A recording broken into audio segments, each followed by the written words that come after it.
Hello viewers, welcome to my channel. மல்லி serial ப்ரோமோவில் பார்த்தீங்கன்னா, நம்ம மல்லி கஷ்டப்படும்போது கை கொடுக்காத நம்ம விஜய், இப்போ நம்ம விஜய்க்கு ஒரு கஷ்டனோடனே நம்ம மல்லி வந்து கை கொடுத்துட்டாங்க. ஆனால் நம்ம விஜயும் மல்லியும் புரிஞ்சுக்கிட்டாங்க.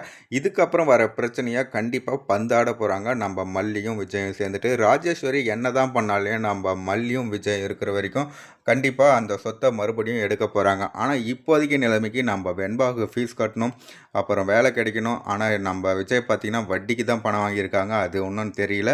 கண்டிப்பாக அது நம்ம மல்லிக்கு தெரிய வந்து அந்த பிரச்சனையை கூட நம்ம மல்லி தான் தீர்த்து வைக்க போகிறாங்க. கூடிய சீக்கிரமே மல்லி பார்த்திங்கன்னா நம்ம விஜய் சாரை பழையபடி வாழ்க்கைக்கு கொண்டு வர போகிறாங்க. அதை பார்த்து நம்ம விஜய் ரொம்ப சந்தோஷப்பட போகிறாங்க. இவ்வளோ பண்ணியும் நம்ம மல்லி நமக்கு கை கொடுத்துருக்காங்க அப்படின்ற விஷயத்த தெரிஞ்சுக்க போகிறாங்க. மறுபடியும் இந்த பாசத்தால் இந்த ராஜேஸ்வரி கிட்டலாம் நம்ம விஜய் வந்து ஏமாற இது இருந்தால் ரொம்பவே நல்லா இருக்குங்க. கண்டிப்பாக நம்ம அன்னபூர்ணிமா சப்போர்ட்டும் நம்ம அரவிந்தோட சப்போர்ட்டும் நம்ம மல்லிக்கும் விஜய்க்கும் இருக்கிறதுனால எல்லாமே பக்கா பிளான் படி செய்ய போகுது. கூடிய சீக்கிரமே கோர்ட்டு மூலமாக சட்டப்படி நம்மளுடைய விஜய் பறிப்போன அந்த சொத்தை கண்டிப்பாக மல்லி வந்து மீட்டு தர போகிறாங்க. ரொம்பவே சுவாரஸ்யமான இன்ட்ரெஸ்டிங்கான சீன்ஸ் எல்லாம் இதுக்கப்புறம் இருக்க போகுதுங்க. வெயிட் பண்ணி பார்ப்போம் நெக்ஸ்ட் என்னென்ன நடக்க போகுது அப்படின்றத பார்க்கலாம்.